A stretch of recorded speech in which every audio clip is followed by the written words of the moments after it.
Welcome to Strengths in Action, the podcast where you discover what already makes you powerful and how to use it to build the career you crave. I'm Jenn Hassan, career coach and creator of Strengths in Action, here to help you realign your career with who you truly are. Let's dive in. Hello, everyone. Welcome back to Strengths in Action, the space where we explore the power of who you already are and how your strengths can become your greatest strategy. Today's episode is very special to me. My guest is a leader in one of the most challenging and purpose-filled industries there is. She's someone whose path has taken her from the heart of Panama to the front lines of oncology care. She has served, led, built, and transformed. She's a story of discipline, depth, and resilience. And today you get to meet her.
Hello.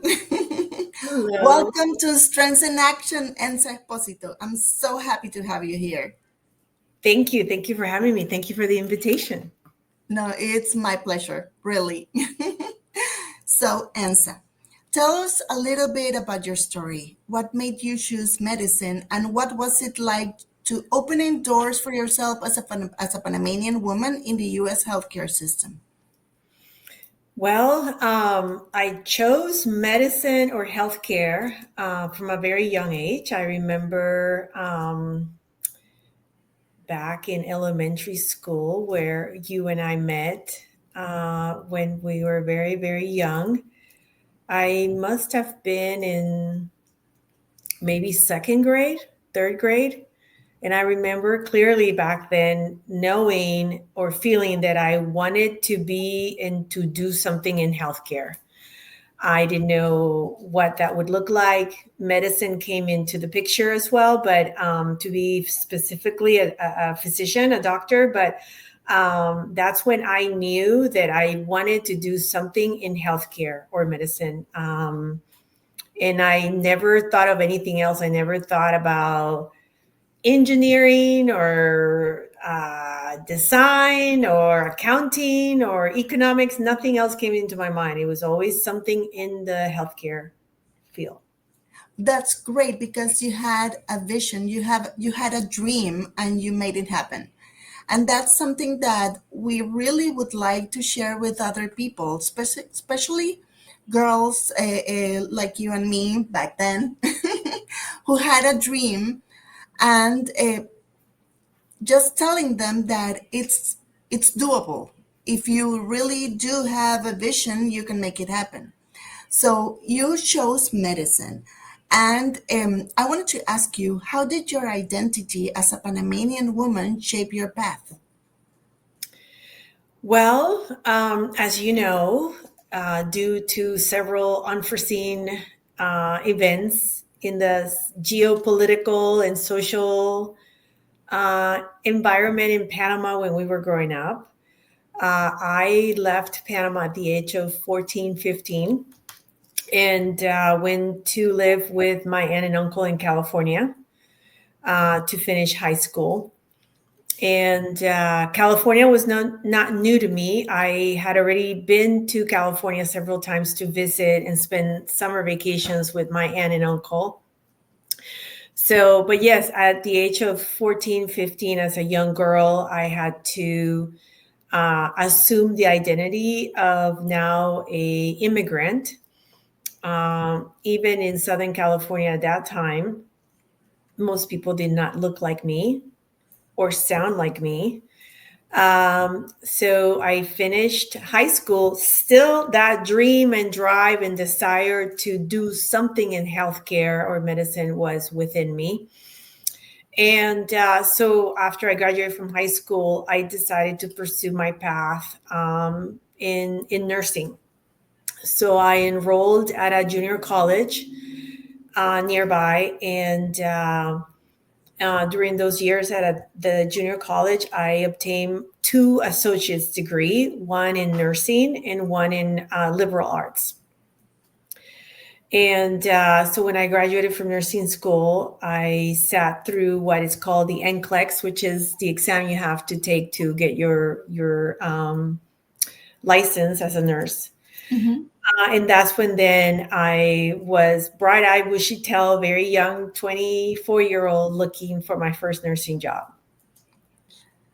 I remember you mentioned how you got your first your first nursing job. I love that story. It's like you were driven.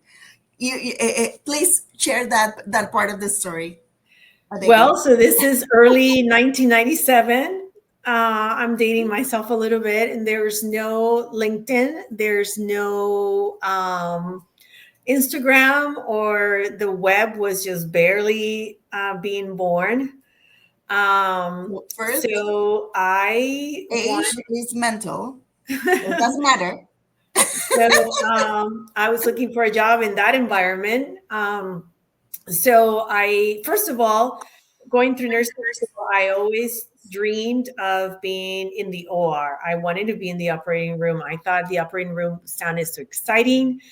I wanted to see people being cut open, and I wanted to be in surgeries, and I wanted to be in the thick of it. So I saw myself in the operating room. So after I sat through my licensing exam and got my license, it so happened that this large hospital nearby, who is, or it's a large academic hospital, was having a job fair. So I got my CV and printed it out and walked over there, because you didn't email things back then. Yeah. So I sat through a series of interviews, and the person that was interviewing me was the manager and the director of the oncology floor. And then I learned that it was on the very top of the building, the 5th floor. So I thought, okay, well, is the OR manager here? Is anyone from the OR here? And they said, no, there's nobody here from the operating room. The operating room is not needing nurses right now. I thought, okay, well. So in the back of my mind, I thought, well, maybe I'll get a job in the oncology floor, and I'll make my way down to the bottom of the building where usually the operating rooms are. Mm-hmm. So I had a great feeling after the interview. Everything went well. I felt great about it. I got amazing feedback. And she said, you'll hear from me in a week or 2. So a week or 2 go by, and I had not heard anything. So I started calling her. And I got the job, or she gave it to me, because she just got so tired of me being so persistent that she just wanted to shut me up, and thought, well, let me just give her the job, because she's not going to give up. So, and she became a great manager and friend. And so that's how I got my first nursing job. I think I just bugged her enough that she had no other choice. But that's great. And that's an example that people nowadays should follow. You need to, if you really want it, you need to work for it. You need to exhaust every avenue in order to hit your goal. And that takes us back to your strengths. And I had the honor of seeing your strengths in action Snapchat. And your dominant domain is execution. Bingo, you see it there. You're a natural builder, someone who turns ideas into systems, vision, and action.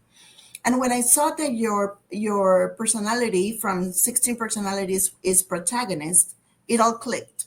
You're a strategic executor with heart. So, what did you think when you saw your results? Did they reflect how you've led over the years?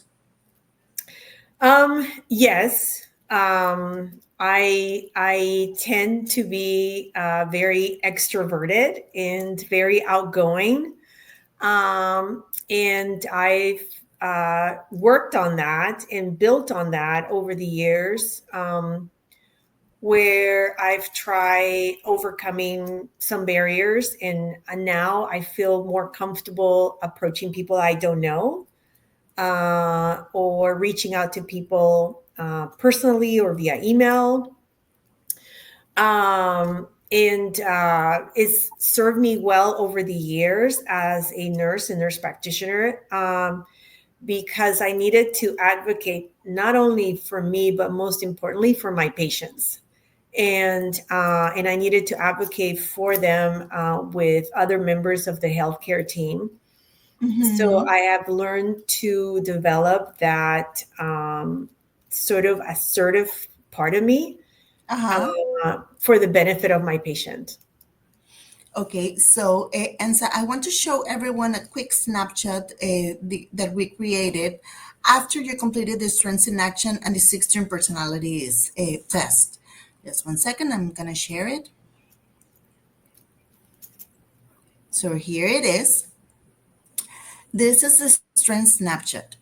And as we mentioned, her test results for primary domain was execution, which is turning vision into action. And she channels her energy into making things happen with focus, structure, and unstoppable work ethic. And her personality is a protagonist with empathy. She's an empathetic visionary leader. She leads with example, inspiring others through compassion and clear sense of purpose. So your strengths shine under pressure. While others hesitate, you organize, act, and deliver. And this is a brief snapshot of your strengths and growth areas. Let's not call them weaknesses. They are growth areas. So your strengths are that you're very receptive and empathetic, reliable and responsible, an inspiring communicator, driven by purpose, organized and forward thinking. And your growth areas are that you're overly idealistic, overcommitted, struggles to set boundaries, takes criticism personally, but mostly we all do, and can be controlling under stress, which is, we already talked about that. That turned into a strength because of the job that you were that you did as a nurse in oncology. Mm-hmm. So it's needed in your line of work. And at the end, awareness of your own patterns is the first step to powerful aligned leadership because self awareness turns talent into true strength. So I wanted to ask you, because this line really struck me, that your strengths shine under pressure while others hesitate, you organize, act, and deliver. Did that resonate to you? Yes. Again, I think it's something that I had to develop and learn because of the work I did, working in a hospital with very sick patients. Um, and especially in academic centers where you're working with very large teams with medical students, nursing students, residents, fellows, the attending. So there's a very well delineated hierarchy. And that happened through the fact that I would have very sick patients that would go, as we'd say in medicine, sour or south, and you needed to really jump in quickly and think on your feet and act quickly under pressure and Mm-hmm. think about often sometimes how to resuscitate a patient. I have developed this sense of I need to jump in and lead and manage and coordinate a whole team when under stress or certain situations. So it's part of that fight or flight reaction that we have. Some run the other way, where I had to really develop the reflex of jumping in the middle of something. Again, keeping my patient and their families forefront in coordinating Exactly. a whole team of people sometimes. Yeah. So, Ensa, if you had to pick one strength that helped you rise in your career, what would it be?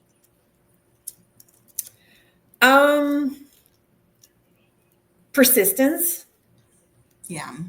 like the example of that first job of calling. And I want to go back for a minute. Your question and the example also about sort of being a protagonist under stress. That is Mhm. something that even now, today, where I am working now in industry and pharma and in my personal life, I have to be very conscious of that impetus to want to jump and lead. And sometimes I need to take a step back and let others, there's no emergency currently in the line of work that I do. No one's going to lose their life. So I have to now learn to be more conscious about stepping back or slowing down. Yeah.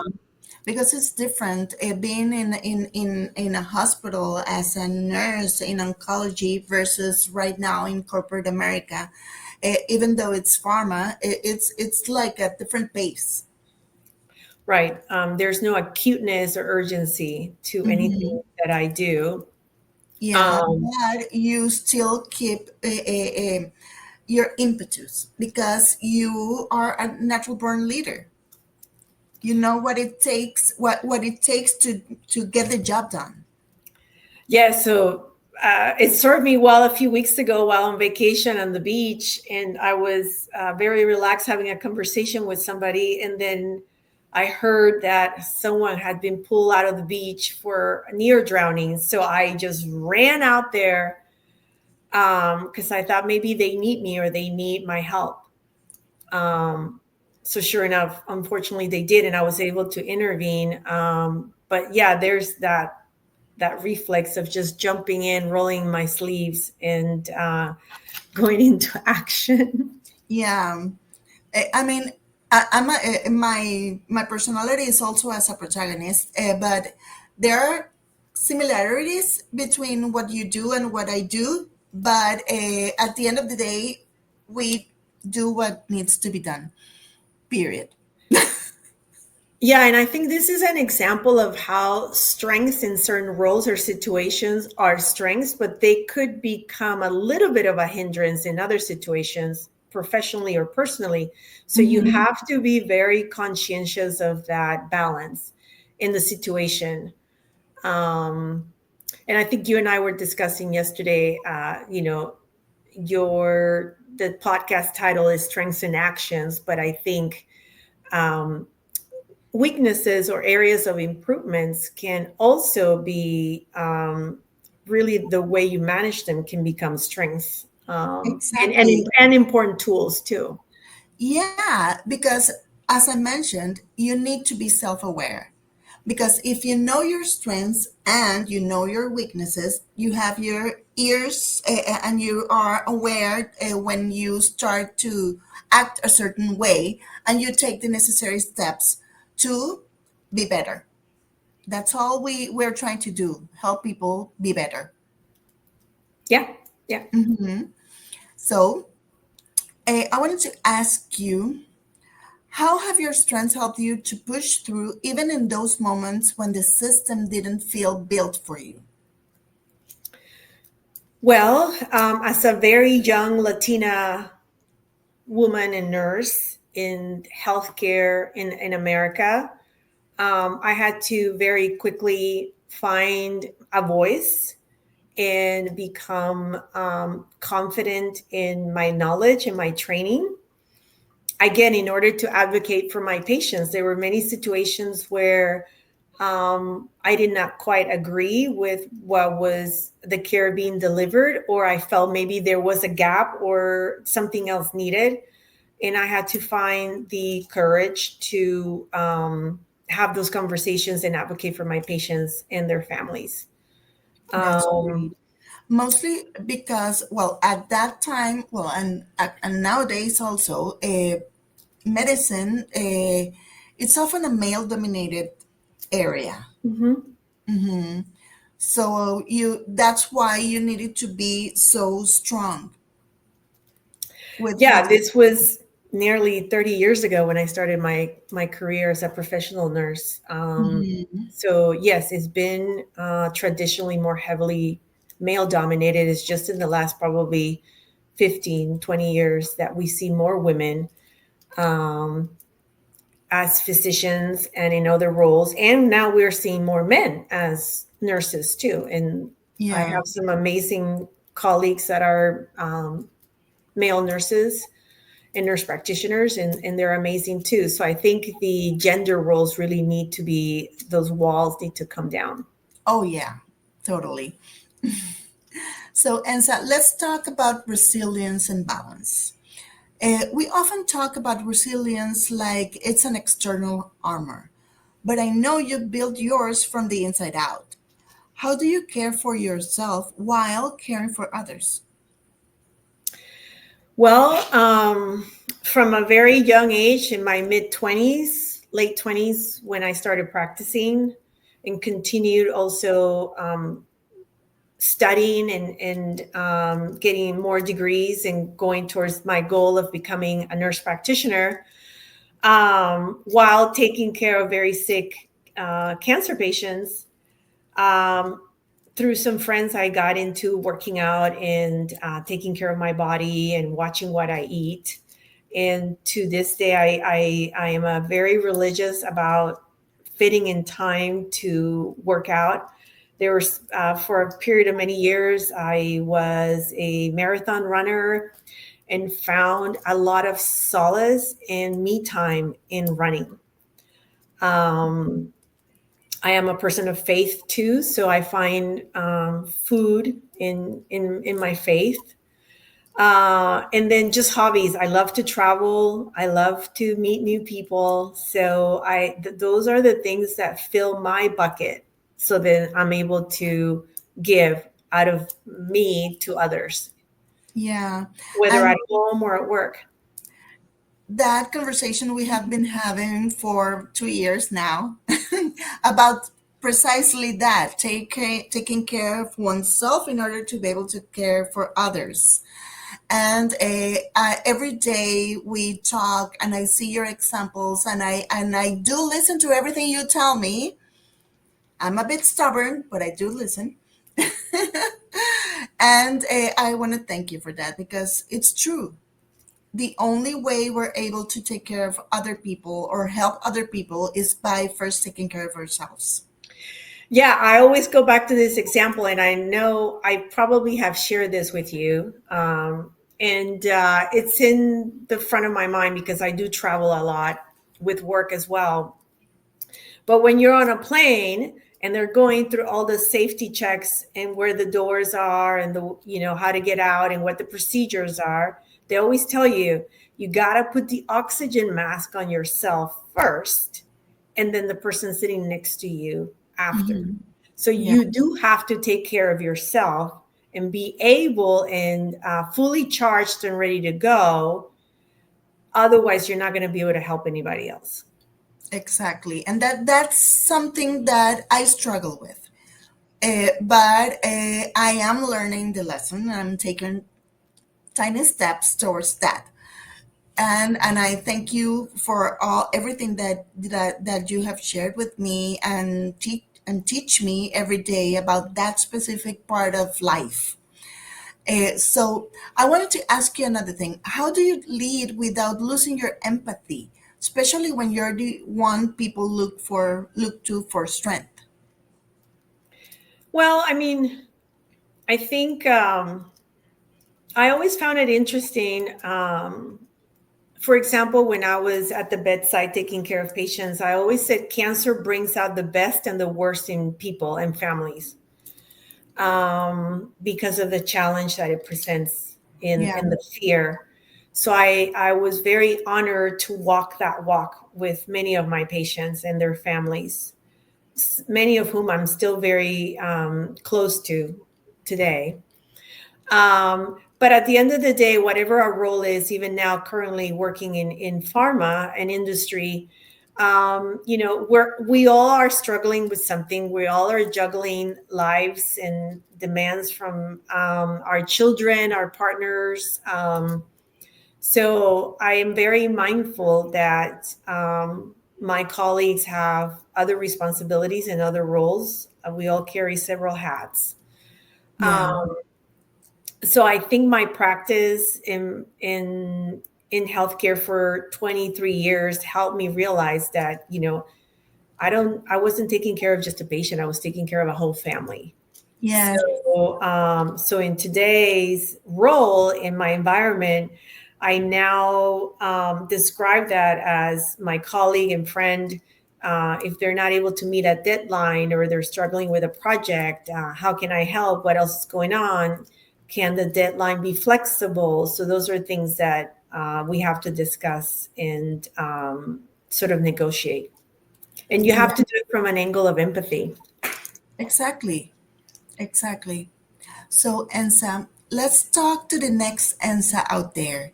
The young Latina just starting out of nursing or medicine. What would you want her to know? That is going to be an exciting, amazing ride. Uh, I would encourage her to keep going and reach her goal of becoming a nurse practitioner. Um, this career has allowed me to learn, to travel, to get to know a lot of people. Um, and yeah, grow and foster that persistence. Persistence, the word.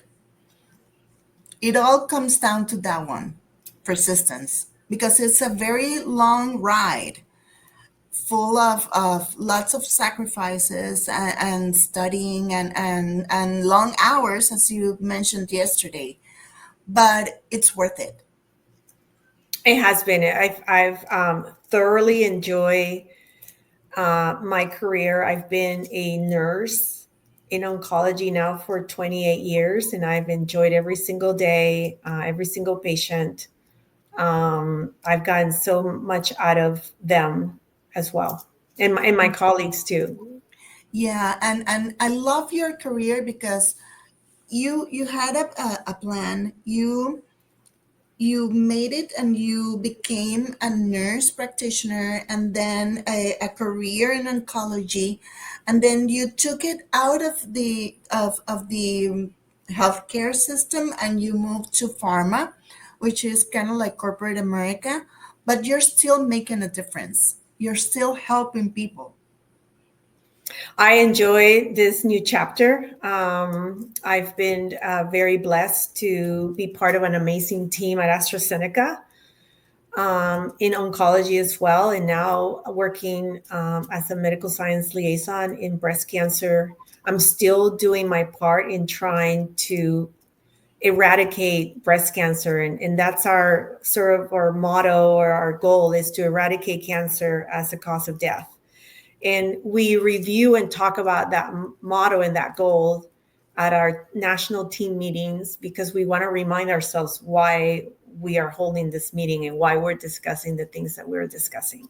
Exactly. So, Enza, what would you say to yourself at 22, fresh out of school, full of ambition? Um, don't be afraid to ask questions. Don't be afraid to raise your hand.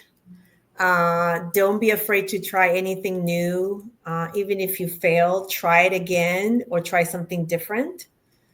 Um, I have come to fully embrace the idea that there's not such a thing as failure or as a mistake or an error. That because you get something out of it. You get A lesson. a lesson. And, this reminds me of a story I have at a very young age of 25, taking care of a patient who was about my age at the time, in her early 50s. Unfortunately, at that time, there wasn't much we could do for the disease she had. And she was dying. And one night she tells me, Enza, I think I've come to realize that it's better to regret doing something than regret not doing it at all. Yeah. And I have to admit, Jenn, that at that time, I did not, at 25, I did not know exactly what she meant. And now I do. Yeah. That there shouldn't be any regrets, because even if it was a mistake or an error, you will get a lot out of it. Yeah, and it all comes down to courage, because you need to be courageous in order to do it. And if it didn't work out, it's a lesson. You learn, you grow, and you keep on. Yeah, you need to be courageous in facing the outcome. If it's a great outcome and you succeed, great. And you need to be even more courageous if it didn't work out and it turns out to be a misstep. Exactly. But that's life. To own it, to step up to it, and see what lessons and what pearls you get out of it. Exactly. So, Enza, I just want to say thank you. Thank you for your time. Thank you for sharing that amazing story, everything you have accomplished based on a dream that you had when you were really young, and how you accomplish it and where you are right now. And I look forward to seeing everything you will accomplish in the future, present and future. I'll be there. Thank you, my friend. Thank you. It's a pleasure always talking to you and hanging out with you. Hi, thank you. So, to everyone that's listening to this podcast, I just want to say that if this conversation inspired you, share it with someone who needs to hear it. And if you're ready to discover your own strengths, head to coachjennhassan.net and I'll be here to help you. So, if anyone wants to contact Enza on LinkedIn, here is her LinkedIn profile. Ta-da! There it is. And you can contact her directly, and maybe she'll help you. She'll give you a fresh idea or guide you, because at the end of the day, we're all mentors here. So if you have a dream of becoming someone in medicine or a nurse practitioner or something, reach out to her and she can guide you. So stay tuned for our next episode, and we continue exploring what strength looked like in motion. Thank you very much. Thank you. It was a pleasure. Thank you for listening to Strengths in Action. I hope today's conversation inspired you to tap into your strengths and build the career you truly want. I'm Jenn Hassan. Discover what makes you powerful. See you in the next episode.